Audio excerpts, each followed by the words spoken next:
تو آپ زیادہ محسوس نہیں فرمائیں گے. اور ویسے بھی لمبی چوڑی تقریریں کرنے کا فائدہ نہیں ہوتا، اصل میں تو نصیحت پکڑنے کا فائدہ ہوتا ہے اور عمل کرنے کا فائدہ ہوتا ہے. سبحان اللہ سبحان اللہ. ہم اللہ کے فضل و کرم سے اہل سنت ہیں، اور ہم لوگ جو ہیں ان کا طریقہ عجیب ہے. آقا کریم سے محبت کے دعوے تو بہت کریں گے، لیکن محبت کے تقاضے پورے نہیں کریں گے. محبت صرف نعرے لگانے والی چیز نہیں ہے، صرف باتیں بنانے والی چیز نہیں ہے، بلکہ اس کے کچھ تقاضے ہوتے ہیں. جب کوئی کسی سے محبت کرتا ہے تو اس کی کچھ خواہشات ہوتی ہیں. پہلی خواہش کیا ہوتی ہے؟ کہ میرا محبوب مجھ سے راضی ہو جائے. محبوب کا راضی ہو جانا یہ اس کے لیے سب سے بڑا انعام ہے، اور محبوب کا ناراض ہو جانا یہ سب سے بڑی سزا ہے. سوال یہ ہے کہ ہم آقا کریم صلی اللہ علیہ وسلم سے محبت کا دعویٰ کرنے والے، درود و سلام پڑھنے والے، جشن میلاد منانے والے، لنگر چلانے والے، درود و سلام کے زمزمے بہانے والے، یا رسول اللہ کے نعرے لگانے والے، یہ بتائیں کہ ہم آقا کریم کو راضی کرنے کے لیے کیا کرتے ہیں؟ کیا کوئی کام کرتے ہوئے یہ خیال ہمارے ذہن میں آتا ہے کہ یہ کام ہم کریں گے تو یہ بہت اچھا کام ہے، اس سے سرکار راضی ہوں گے، اور یہ کام ہمیں ہرگز نہیں کرنا چاہیے، اگر یہ کریں گے تو سرکار ناراض ہو جائیں گے؟ اور یہ کیا مسئلہ ہے؟ یہ لگ رہا ہے کہ ہم کسی جلسے میں نہیں ہیں، یہاں میلے میں آئے ہوئے ہیں، گپ شپ کر رہے ہیں آپس میں. یہ کیا تماشا ہے؟ یہ بچے جو ہیں انہوں اگر شور مچانا ہے تو ان کو باہر بھیج دیں، یہاں پہ ذرا سکون سے بیٹھ کے گفتگو سنیں. اور اگر آپ نے گپ شپ لگانی ہے تو ماشاءاللہ آپ باہر، کھلا میدان ہے، آپ باہر جا کے گپ شپ لگائیں. سبحان اللہ. ویسے بھی میں عرض کر رہا تھا کہ مختصر وقت ہے، تو میں چاہ رہا تھا کہ اس وقت کا صحیح فائدہ اٹھایا جائے. دراصل ایسا ہوا کہ ایک بہت بڑے آستانے کے، بہت محترم آستانہ ہے، میں ذکر نہیں کروں گا کہ کہیں کوئی غیبت کا پہلو نہ نکلے. ان کے سجادہ نشین مجھ پر بہت شفیق، بہت مہربان، انہوں نے مجھے یاد فرمایا اور مجھے کہا کہ میرا بیٹا وہ پنجاب یونیورسٹی میں اس نے داخلہ لیا ہے، لیکن جب سے وہ وہاں پڑھنے گیا ہے تو میں محسوس کر رہا ہوں کہ اس کے عقائد کچھ بدل رہے ہیں. تو باقی علماء کی تو پتہ نہیں سنے گا نہیں سنے گا، ظاہر ہے بہت بڑے سجادہ نشین کا بیٹا ہو تو چھوٹے موٹے لوگوں کو تو پھر لفٹ نہیں کراتے نا. کہا کہ جی باقی علماء کو پتہ نہیں وہ ان کی بات سنے گا نہیں سنے گا، لیکن آپ مہربانی کریں، اگر آپ اس سے ملیں، اس سے کچھ نشست رکھیں، کچھ سمجھائیں، اس کے ذہن میں کوئی شکوک و شبہات، کوئی سوالات، کوئی اگر مگر، تو اس کی آپ تسلی کرا دیں تو آپ کی بات وہ غور سے سنے گا. سبحان اللہ. خیر میں نے ان کے حکم کے مطابق اس صاحبزادہ صاحب سے کچھ ملاقاتیں کی، کچھ سیٹنگز رکھی، نشستیں رکھی، اور اللہ کا کرم ہو گیا کہ چند ایک ملاقاتوں میں ان کے ذہن کے جالے صاف ہو گئے، اور الحمدللہ وہ بالکل اپنے آپ اسلاف کے عقائد پر وہ قائم ہو گئے. سبحان اللہ. لیکن اس تمام معاملے کے اندر مجھے جو تجربہ ہوا وہ یہ تھا کہ دوسرے مسلک کے جو لوگ ہیں وہ اپنے بچوں کی ذہنی تربیت کرتے ہیں، ان کو اپنے عقیدے کے حوالے سے دلائل سمجھاتے ہیں، یاد کراتے ہیں، رٹواتے ہیں.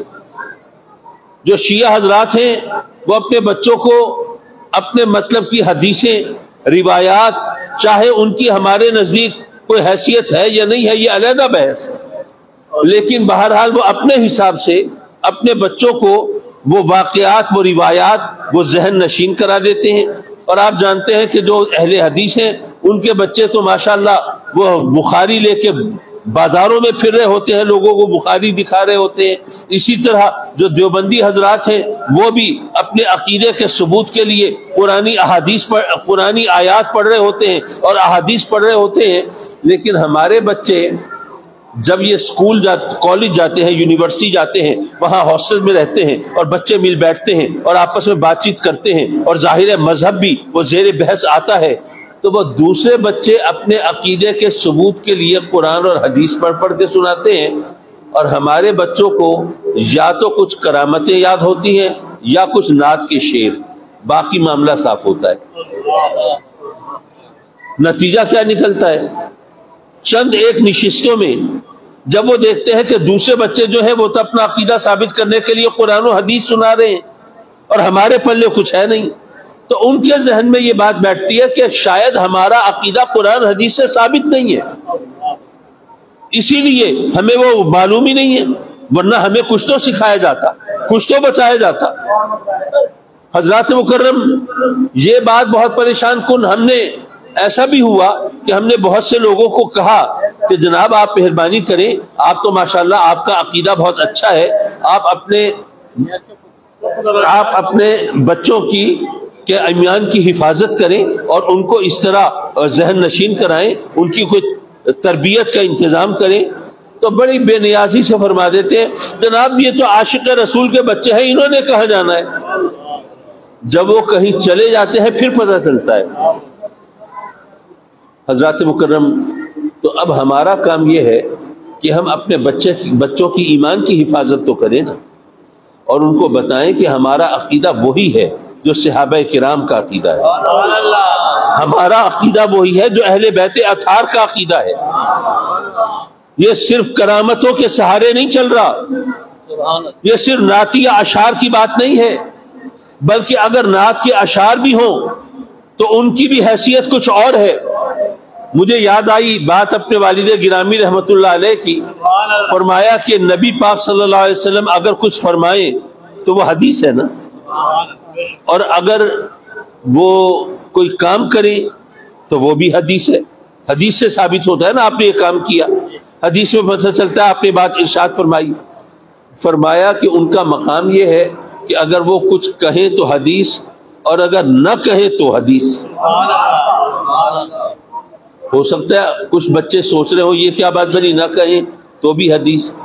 علماء تو جانتے ہیں، بچوں کی ذہنی تربیت کے لیے بتاتا چلوں معلومات کے لیے، کہ بات دراصل یہ ہے کہ آقا انبیاء کرام علیہ السلام وہ انہوں نے حق اور باطل کو واضح کرنا ہے، انہوں نے مربت میں آ کے خاموشی اختیار نہیں کرنی کہ اچھا جی یہ بات کام کر رہا ہے تو غلط کام، لیکن اس کا دل دکھ جائے گا، چلو میں اس کو نہ روکوں۔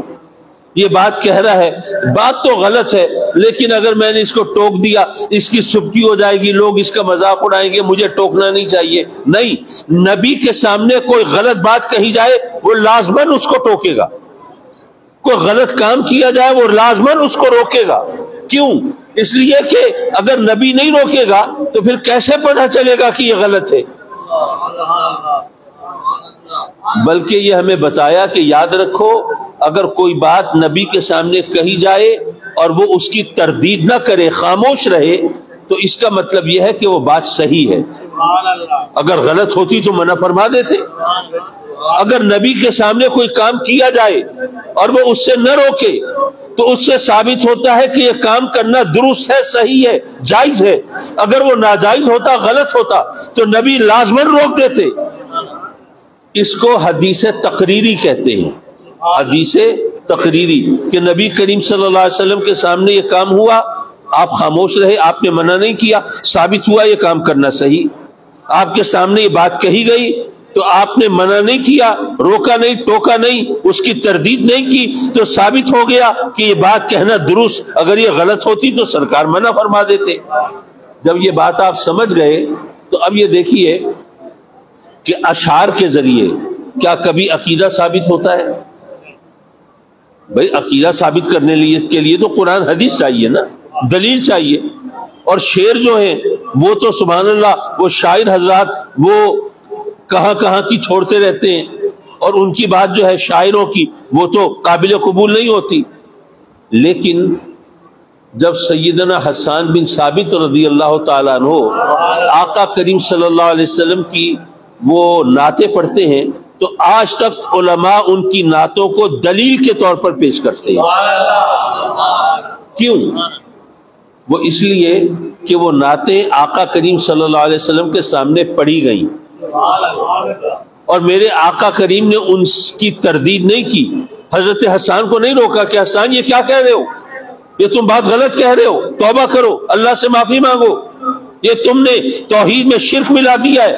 نہیں، میرے آقا کریم نے وہ خود سنی اور صحابہ کرام کو سنوائی اور اس کے منع نہیں کیا. جب منع نہیں کیا تو اب صرف یہ نعت کے اشعار نہیں رہے، یہ تو حدیث تقریری بن گئے.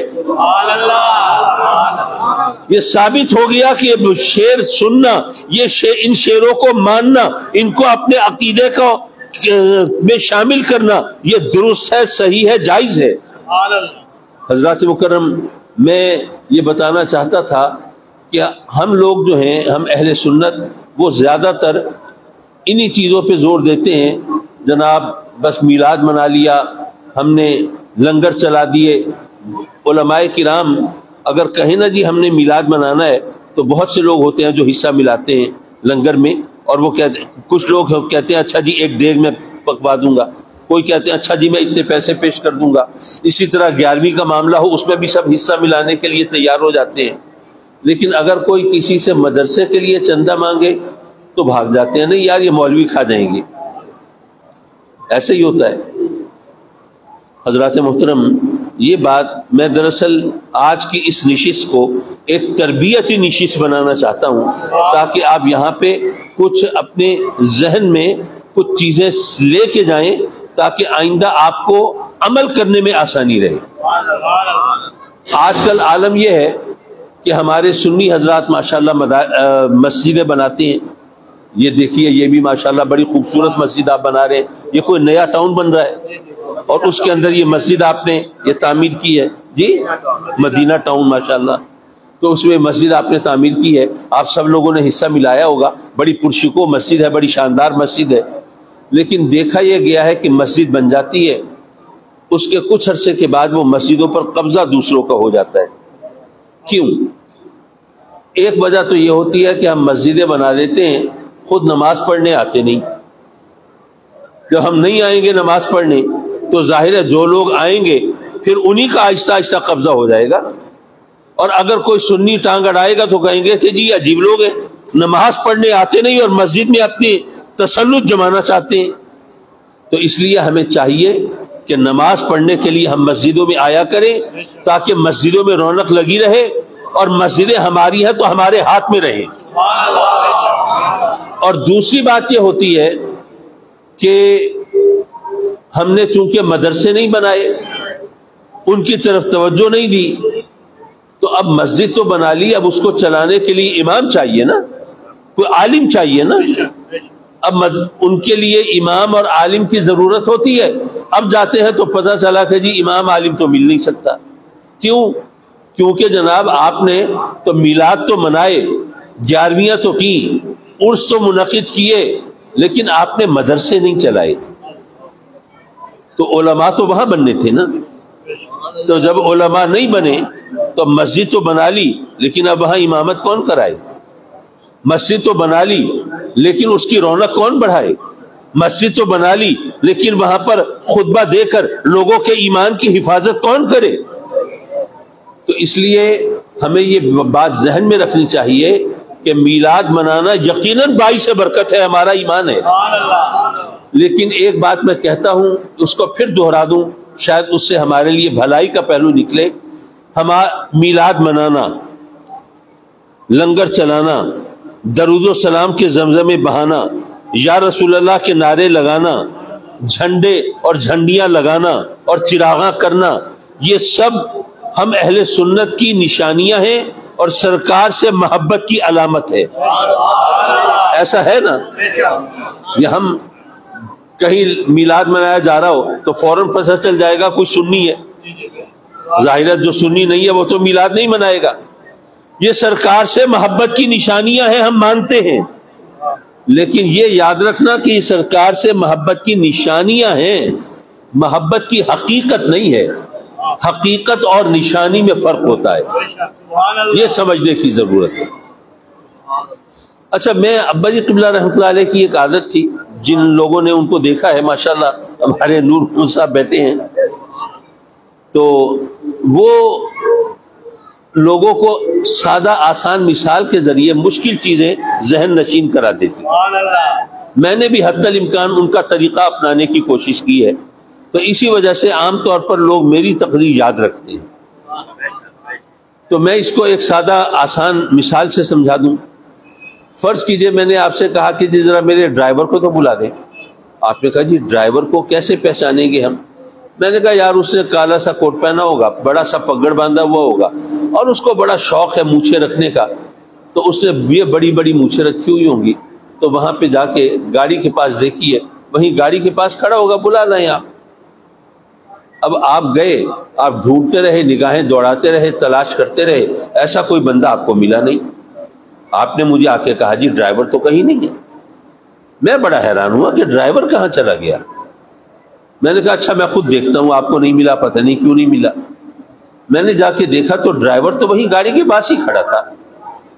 اصل چکر یہ چل گیا تھا کہ اس کو گرمی لگ رہی تھی نا، تو وہ کوٹ اور پگڑ اتار کے اس نے گاڑی میں رکھ دیا تھا، اور اس نے مونچھیں رکھی ہوئی تھی، لیکن اس نے یہاں کوئی الٹی سیدھی ایسی چیز کھا لی کہ اس کو کوئی سخت قسم کی الرجی ہو گئی، اور اسے مجبوراً اپنے دل پہ پتھر کی سل رکھ کے مونچھیں صاف کرانی پڑ گئی. اب آپ پگڑ کوٹ اور مونچھیں ڈھونڈ رہے تھے، وہ تو آپ کو ملی نہیں. میں ڈرائیور کو پہچانتا تھا، میں اس کو بلا لایا. آپ نشانیوں کے چکر میں تھے، میں حقیقت کو جانتا تھا. سبحان اللہ. نشانی اور حقیقت میں فرق ہوتا ہے. یارو یہ میلاد کی محفلیں، یہ لنگر، یہ جلسے، یہ جلوس، یہ نعرے، یہ تمام سرکار سے محبت کی نشانیاں تو ہیں، لیکن حقیقت نہیں ہے. حقیقت کیا ہے؟ حقیقت دراصل وہ جذبہ اور احساس ہے جو کسی بھی شخص کو محبوب کی خاطر دکھ سہنے کے لیے تیار کرتا ہے، محبوب کو پانے کے لیے، محبوب کی رضا کے لیے، اس کی خوشنودی کے لیے. کبھی دکھ بھی سہنے پڑتے ہیں نا، تکلیفیں بھی اٹھانی پڑتی ہیں نا، کبھی زخم بھی کھانے پڑتے ہیں نا، کبھی سختیاں بھی سہنی پڑتی ہیں.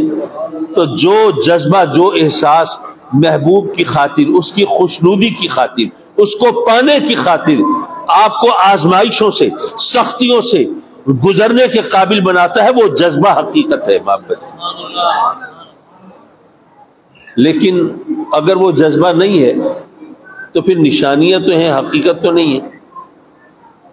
اور یاد رکھو جب نشانیاں ہوں اور حقیقت نہ ہو تو یہ فراڈ ہوتا ہے. مجھے یاد ہے جب ہم میٹرک میں پڑھتے تھے بہاولپور میں سیٹلائٹ ٹاؤن ہائی اسکول میں، تو ہمارا ایک کلاس فیلو تھا جس کا تعلق دیہات سے تھا. تو آج کل تو مجھے نہیں پتا دیہات میں یہ رواج ہے یا نہیں ہے، لیکن اس وقت بہت جلدی شادیاں کر دیتے تھے بچوں کی. تو ہمیں ہمارے کلاس فیلو کی شادی کا کارڈ ملا، کانڈھا ملا بچے کی شادی کا. پہلے تو ہم بڑے حیران ہوئے کہ ہمارا کلاس فیلو ہے، اتنی جلدی اس کی شادی ہو رہی ہے. پھر ہم لوگوں نے سوچا کہ چلو بھائی دیہات کی شادی چلیں جائیں، ذرا ایڈونچر ہوگا، مزہ آئے گا، نئی چیز ہوگی ہمارے لیے، انجوائے کریں گے. تو ہم کلاس فیلوز میں ایک لڑکا بڑا حرکتی تھا، بڑا شرارتی. اس نے بھی ایک شرارت سوچ لی، اور اس شرارت کے لیے جو ضروری چیزیں تھی وہ بھی اس نے لے لی. ہم پہنچ گئے شادی میں. اب اس لڑکے نے جو شرارتی تھا وہ دولہا کے والدین کے ساتھ مل کے ایک سازش تیار کر لی. اب جب شادی ہو کے آئی، دلہن بیاہ کے لائے، تو چونکہ اس نے وہ ان کے والدین سے بات کر لی تو دلہن کو انہوں نے کہیں اور بٹھا دیا. اب حجرہ عروسی تو سجایا ہوا ہے نا، دلہا دلہن کا کمرہ وہ تو سجا ہوا ہے. اب جناب وہاں پہ یہ جو ہمارا دوست ہے یہ جاتا ہے، اور یہ اپنے ساتھ ایک سرخ دوپٹہ لے کے گیا تھا جس میں گوٹا کناری لگی ہوئی، چمکیلا کام کیا ہوا. اس نے وہ دوپٹہ کھولا اور اوڑھ کے جا کے سیج پہ بیٹھ گیا. اب وہ دولہا میاں جو ہیں وہ جان چھڑا رہے ہیں اپنی بہنوں سے جو اس کے پیچھے پڑی ہوئی ہے، اتنے پیسے دو، یہ کرو وہ کرو. خیر کسی طرح کرا کے جان چھڑا کے اس نے بھاگ کے حجرہ عروسی میں داخل ہو کے کنڈی چڑھا لی، چٹخنی لگا لی، اور جناب اب اس نے ذرا سکون کی سانس لی۔ اب وہ دیکھتا ہے کہ جناب پھولوں کی پتیاں بچھی ہوئی ہیں اور پھولوں کی لڑیاں لٹک رہی ہیں اور خوابناک ماحول ہے اور معطر ہوا ہے اور سیج سجی ہوئی ہے اور سرخ دوپٹے میں وہ گٹھڑی سی نظر آ رہی ہے۔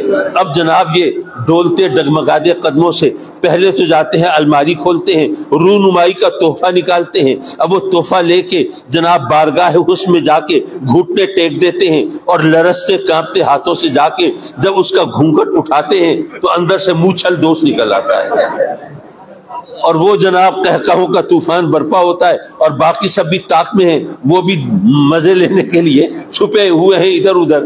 تو یہ ڈرامہ اپنے کلائمیکس کو پہنچتا ہے۔ حضرات مکرم نشانیاں تو ساری ہیں، پتیاں بچھی ہوئی ہیں، لڑیاں لٹک رہی ہیں، خوابناک ماحول ہے، معطر ہوا ہے، سرخ دوپٹے میں گٹھڑی سی بھی نظر آ رہی ہے، سیج بھی سجی ہوئی ہے، لیکن اس سرخ دوپٹے میں دلہن نہیں ہے۔ تو مذاق ہوا نا، فراڈ ہوا نا، دھوکہ ہوا نا۔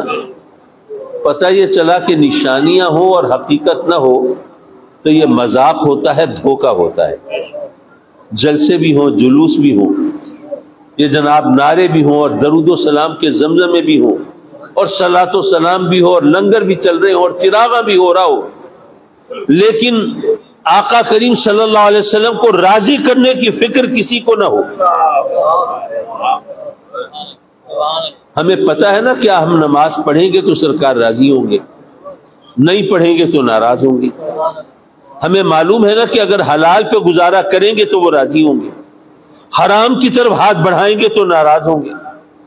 ہمیں پتہ ہے نا کہ اگر شریعت کی پابندی کریں گے تو راضی ہوں گے اور شریعت کا مذاق اڑائیں گے تو ناراض ہوں گے۔ اور ہمارا عالم یہ ہے کہ لوگوں کو کہیں بھائی خدا کا خوف کرو، نماز پڑھا کرو، ذرا زکوٰۃ دیا کرو، حلال حرام کا خیال کیا کرو، تو بڑے مزے سے لوگ کہہ دیتے ہیں کہ جناب ہاں ہم سے کچھ خطائیں تو ہو جاتی ہیں، ذرا گڑبڑ کر دیتے ہیں، حلال حرام میں ذرا گڑبڑ ہو جاتی ہے، ذرا زکوٰۃ دیتے ہوئے بھی ڈنڈی مار جاتے ہیں، چاہے ڈنڈا ہی مارتے ہوں، اور جناب یہ اس طرح نماز کے اندر بھی کوتاہی ہو جاتی ہے۔ لیکن ہمیں کیا فکر ہے، ہم تو عاشق رسول ہیں نا، بس آقا کریم صلی اللہ علیہ وسلم کرم فرمائیں گے اور ہمیں بس پکڑ کے سیدھے جنت میں لے جائیں گے، ہمیں کچھ کرنے کی کیا ضرورت۔ معاف کیجئے، یہ محض دھوکہ ہے، یہ شیطان کا مکر ہے، یہ فراڈ ہے۔ یہ اس طرح گویا نشانیاں ہیں لیکن حقیقت نہیں ہے۔ اس لیے میری آپ کو نصیحت یہ ہے کہ میلاد منانے والوں نماز بھی پڑھا کرو، اور درود و سلام کے زمزمے بہانے والوں حلال حرام کا خیال بھی کیا کرو، اور آقا کریم کی الفت و چاہت کا دم بھرنے والوں شریعت کی پابندی بھی کیا کرو، تاکہ پتہ چلے کہ اگر نعرے ہیں، اگر دعوے ہیں، اگر نشانیاں ہیں تو حقیقت کے بغیر نہیں ہیں۔ حضرات مکرم، دراصل ہمارے ساتھ بہت یہ ہوتا ہے، آپ نے، مجھے نہیں پتا یہاں آپ کے حالات کیا ہیں، جو تبلیغی جماعت والے ہوتے ہیں وہ چکر چلاتے ہیں، ان کو پتہ ہوتا ہے سنی ہے، درود و سلام پڑھنے والے، میلاد منانے والے، لیکن جا کے دروازے کھٹکھٹاتے رہتے ہیں۔ پہلے تو ان کو گالیاں پڑتی رہتی ہیں، دھکے دیے جاتے ہیں، دھتکارا جاتا ہے، لیکن کچھ عرصہ گزرنے کے بعد وہ گھر والے سوچتے ہیں یار یہ عجیب لوگ ہیں، اتنے عرصے سے ان کو دھکے دے رہے ہیں، برا بھلا کہہ رہے ہیں، گالیاں دے رہے ہیں، بازی نہیں آتے، لگتا ہے یہ بڑے اچھے نیک لوگ ہیں، ان کو بس اللہ رسول سے، دین سے غرض ہے، یار چلو ان کے ساتھ نہ جاؤ لیکن ان کو برا بھلا نہ کہا کرو۔ پہلے برا بھلا نہ کہنے پر لوگ آتے ہیں، پھر رفتہ رفتہ ان کے ساتھ ذرا بات چیت پر، گپ شپ پر آمادہ ہوتے ہیں، پھر آہستہ آہستہ ان کو گھر پہ بٹھا کے ذرا کوئی چائے پانی پوچھنے لگتے ہیں، اور اس طرح ایک وقت وہ آتا ہے کہ ان کے بلاوے پر پھر چلہ کشی کے لیے بھی چل پڑتے ہیں۔ اب ان کو پتا تھا کہ یہ ان کا عقیدہ اور ہے، ان کے نظریات اور ہیں، لیکن وہ لگے رہے پیچھے، اور پھر بعد میں پتہ چلتا ہے کہ جناب وہ سنی والدین کے بچے جو ہیں وہ پلٹ گئے ہیں اور دوسرے عقیدے کی طرف چلے گئے ہیں. ایسا ہوتا ہے نہیں ہوتا؟ یہ ان لوگوں کا طریقہ ہے. اور ہمارا طریقہ کیا ہے؟ ہمیں پتہ ہے کہ یہ سنی ہے، ہمیں پتہ ہے یا رسول اللہ کے نعرے لگانے والا ہے، میلاد منانے والا ہے، پیروں فقیروں کو ماننے والا ہے، لیکن نہیں، اس نے فلاں موقع پر فلاں بندے کے بارے میں یہ بات کہی تھی، یہ تو سنی ہے ہی نہیں. ہم ماشاءاللہ فتوے لگانے میں بہت تیز ہیں. اچھا، ہم سب بریلوی کہلاتے ہیں. یہ بات بھی میں ذرا موقع کی مناسبت ہے کہتا چلوں. ذرا وقت میرے پاس کم ہے کیونکہ یہاں سے آدھا گھنٹہ تو لگے گا لیاقت پور تک، تو میں بس 5 منٹ کے اندر گفتگو ختم کرنا چاہوں گا کیونکہ 9:30 بجے جنازہ ہے، مجھے اس میں پہنچنا ہے. حضرات مکرم، بات یہ ہے کہ ہم اہل سنت اپنے لوگوں کو دھکا دے کے دوسری طرف ان کی تعداد بڑھا رہے ہیں،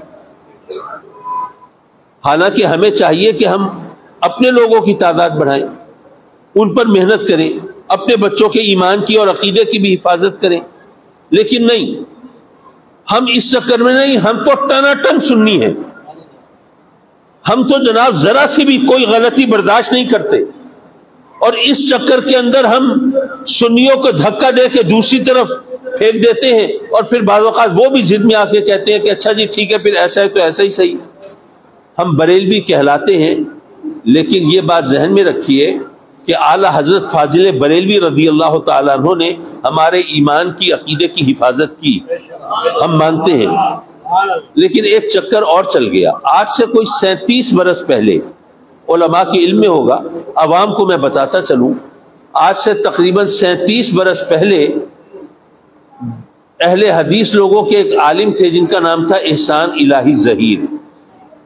اس نے ایک کتاب لکھی جس کا نام رکھا البریلویہ. عربی میں کتاب لکھی، سعودی عرب نے وہ چھپوائی اور پوری عرب دنیا میں پھیلا دی. ظاہر حکومت کتاب چھپوا کے پھیلائے تو وہ ہر جگہ پہنچا دیتی ہے. پوری عرب دنیا میں پھیلا دی، اور اس کے اندر جو کچھ لکھا تھا اس کا خلاصہ یہ تھا کہ جس طرح قادیانیت، مرزائیت ایک نیا فتنہ ہے، نیا مذہب ہے، اسی طرح بریلویت جو ہے یہ بھی ایک نیا مذہب ہے. اب ظاہر ہے وہ عربی زبان میں کتاب تھی، وہ عرب دنیا میں پھیل گئی. ہمارے علماء نے اگر اس کا جواب لکھا بھی صحیح تو انہوں نے اپنے لوگوں کو سمجھانے کے لیے اردو میں لکھا. لیکن عرب دنیا کے اندر آج تک عالم یہ ہے کہ آپ کہیں جا کے بتائیں کہ ہم بریلوی ہیں تو لوگ آپ کو مشکوک نظروں سے دیکھتے ہیں کہ یہ کوئی نیا عقیدہ، نیا مذہب لے کے آئے. تو اس لیے ہمارے جو بزرگ ہیں انہوں نے اس بات کو سمجھا.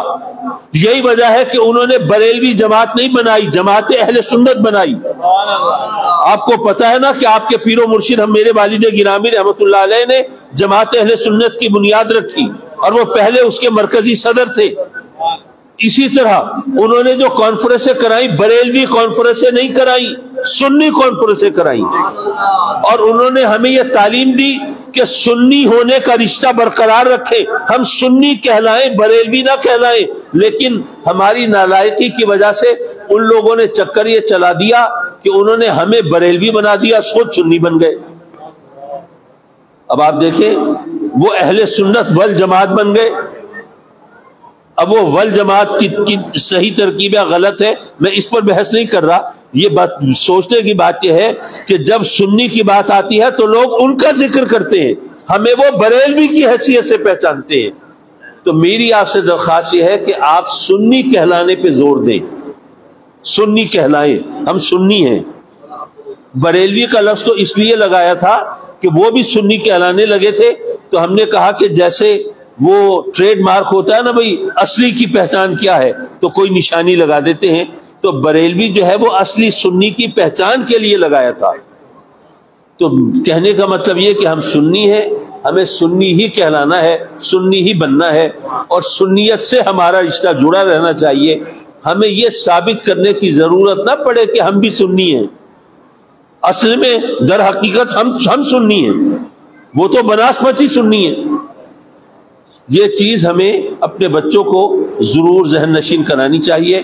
اور دعا سے پہلے ایک آخری درخواست یہ ہے کہ بھائی، ہم مانتے ہیں کہ بزرگوں کے ہاتھ چومنا جائز ہے، ہم مانتے ہیں، پہلی بات یہ کہ جن بزرگوں کے ہاتھ چومنا جائز ہے اب تو وہ تو اٹھتے جا رہے ہیں، وہ تو موجود نہیں۔ دوسری بات یہ ہے کہ ہاتھ چومنا جائز ہے، فرض نہیں ہے، واجب نہیں ہے، سنت بھی نہیں ہے، صرف مستحب ہے۔ مستحب کسے کہتے ہیں کہ اگر کر لیا جائے تو اچھا ہے، بہتر ہے، مبارک ہے، نہ کیا جائے تو کوئی گناہ نہیں۔ تو اس لیے آپ مہربانی کریں میرے ساتھ ذرا ہاتھ ہلکا رکھیں، میرے ہاتھ نہ چومیں۔ اور یہ بار بار کہتا ہوں، اور یہ ہمارے لوگ سمجھتے ہیں کہ نہیں جی ہم تو ہاتھ چوم کے دکھائیں گے۔ بھائی جو آپ کو کہا جا رہا ہے اس پر عمل کریں مہربانی کر کے، اور ہماری بات مانیں، آپ مصافحہ کریں۔ میں یہ نہیں کہہ رہا، وہ اور لوگ ہیں جو لوگوں سے ہاتھ ملانے میں ان کی شان گھٹ جاتی ہے اور وہ ہاتھ ملانا گوارا نہیں کرتے، ہم وہ نہیں ہیں، ہم لوگوں سے ہاتھ ملائیں گے، مصافحہ کریں گے، تو لیکن مہربانی کر کے ہاتھ چومنے سے گریز کریں۔ اللہم صلی علی سیدنا و مولانا محمد وعلی آل سیدنا و مولانا محمد وبارک وسلم وصلی علیہ۔ ربنا آتنا فی الدنیا حسنہ وفی الآخرۃ حسنہ وقنا عذاب النار۔ میرے مولا اپنے کرم سے اس مبارک اور نورانی محفل میں ہم سب کی حاضری کو مقبول و منظور فرما، اور میرے مولا یہ سب تیرے بندے جنہوں نے محفل سجائی ہے، اس کے لیے محنت کی ہے اور خرچہ کیا ہے، بھاگ دوڑ کی ہے، اور جنہوں نے اپنا کام کاج چھوڑ کے اس کی رونق بڑھائی ہے، اس میں شرکت کی ہے، سب کی محنت، سب کی محبت، سب کی خدمت، سب کی شرکت مقبول و منظور فرما، اور میرے مولا اپنے کرم سے ان کی جھولیاں بھر دے، گوہر مراد دے دے۔ آج کل حالات، جی میں کرتا ہوں، آج کل حالات بہت خراب ہیں۔ یہ غربت نے، مہنگائی نے، بے روزگاری نے لوگوں کا جینا حرام کر دیا۔ میرے مولا ہم تیرے عاجز بندے ہیں، اتنی کڑی آزمائشوں کے قابل نہیں ہیں۔ جی تو میرے مولا، جی میرے مولا اپنے کرم سے اپنے حبیب کے صدقے میں غربت سے نجات دے دے، کشادہ روزی عطا فرما دے، فراخ رزق عطا فرما دے، قرضے کی لعنت سے بھی نجات عطا فرما دے۔ میرے مولا اپنے کرم سے قرضے کی ادائیگی کے لیے غیب سے کوئی بہانہ پیدا فرما دے۔ میرے مولا جو بھی روزی رزق کا بہانہ تو نے بنایا ہے وہ نفع بخش بنا دے۔ دوست بتا رہے ہیں کہ جماعت اہل سنت کے فائنانس سیکرٹری کاشف صاحب کا انتقال ہو گیا، انا للہ و انا الیہ راجعون۔ صبح ان کا جنازہ ہے، اللہ ان کو غریق رحمت کرے، اور اللہ تعالیٰ ان کی یہ تمام منزلیں آسان فرمائے اپنے کرم سے۔ یہ بزرگ بتا رہے ہیں کہ ان کا بچہ ناحق جیل میں پھنسا ہوا ہے، بہت سے بے گناہ لوگ بیچارے یہ سزائیں کاٹ رہے ہیں، میرے مولا ان کے حال پہ رحم فرما دے، اور بے گناہ لوگوں کی جان چھڑا دے، اور مظلوموں کی مدد فرما، اور انہیں اس مصیبت سے چھٹکارا دلا دے۔ میرے مولا یہ کچھ دوست وہ ہیں جو اولاد سے محروم ہیں، مولا اپنے کرم سے ان کی جھولیاں بھر دے، گوہر مراد دے دے، اور کچھ وہ بھی ہیں جن کو تو نے بیٹیاں عطا فرمائی ہیں، تو مولا اپنے خزانے سے ایک بیٹا بھی عطا فرما دے۔ یہ ہمارا پیر بھائی جو مشتاق احمد سعیدی یہ بتا رہا ہے اس کی 3 بیٹیاں ہیں، اللہ ان بچیوں کو خوش نصیب کرے اور اپنے کرم سے فرزند بھی عطا فرمائے۔ یہ بتا رہے ہیں کہ میرا بیٹا محمد مبشر حسن جس کی عمر 11 سال 7 ماہ سے گم ہے، ظاہر ہے کہ وہ ایک بچہ اس طرح جیتا جاگتا ہے، وہ بتا رہے اس کا ذہنی توازن درست نہیں، لیکن اولاد تو اولاد ہی ہوتی ہے نا بھائی۔ دعا کریں اللہ تعالیٰ ان والدین کی آزمائش دور کر دے، اور اس بچے کی کوئی خیر خبر، کوئی عطا پتہ عطا فرما دے، اور اپنے کرم سے اس کو ملا دے۔ میرے مولا ان لوگوں کی حاجتوں ضرورتوں کو تو جانتا ہے، میں سب کے نام نہیں لے سکتا، اور ظاہر اس وقت تو وقت کی تنگی کی وجہ سے اور مجبوری ہے، مولا سب بیماروں کو صحت دے دے، شفائے کاملہ دے دے، شفائے عاجلہ دے دے۔ خاص طور پر اس محفل کے منتظمین کو، اعجاز صاحب کو، ان کے اہل خانہ کو، ان کے بھائی ممتاز کو اور دوستوں کو، سب کو دارین کی سعادت عطا فرما۔ تیرا بڑا کرم ہے، پہلے بھی تو نے بہت عزت دی ہے، اس کو اور دوبالا فرما۔ میرے مولا اپنے کرم سے جو مقروض ہیں ان کو قرضے کی لعنت سے نجات عطا فرما۔ میرے مولا جو بیمار ہیں ان کو صحت عطا فرما، جو اولاد سے محروم ہیں اولاد عطا فرما، اور جنہیں اولاد دی ہے مولا انہیں اولاد کا سکھ دکھا، اولاد کے دکھ سے بچا لے، ہمارے بچوں کو ہمارے خوابوں کی تعبیر بنا دے، ہمارے لیے عزت و راحت کا سامان بنا دے۔ کچھ والدین اپنے بچوں بچیوں کے رشتوں کے بارے میں بہت پریشان ہیں۔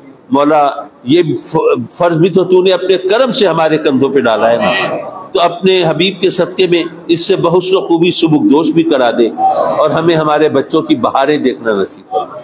میرے مولا ہمارے وطن کی حفاظت فرما، یہ بڑا نازک وقت ہے، اس کو آسانی سے گزار دے اور اپنے کرم سے پاکستان کو ترقی کے راستے پر گامزن کر دے اور اس کو اندرونی بیرونی دشمنوں سے نجات دے دے، اور اپنے کرم سے میرے مولا اپنے حبیب کے صدقے میں ہمیں دوست اور دشمن کی پہچان بھی عطا فرما اور صحیح اور غلط کا شعور بھی عطا فرما۔ میرے مولا محض اپنے کرم سے ہماری ان دعاؤں کو شرف قبول عطا فرما، شرف قبول عطا فرما۔ آمین آمین آمین یا رب العالمین۔ وصلی اللہ تعالی علی خیر خلقہ ونور عرشہ محمد وآلہ وصحبہ اجمعین، آمین۔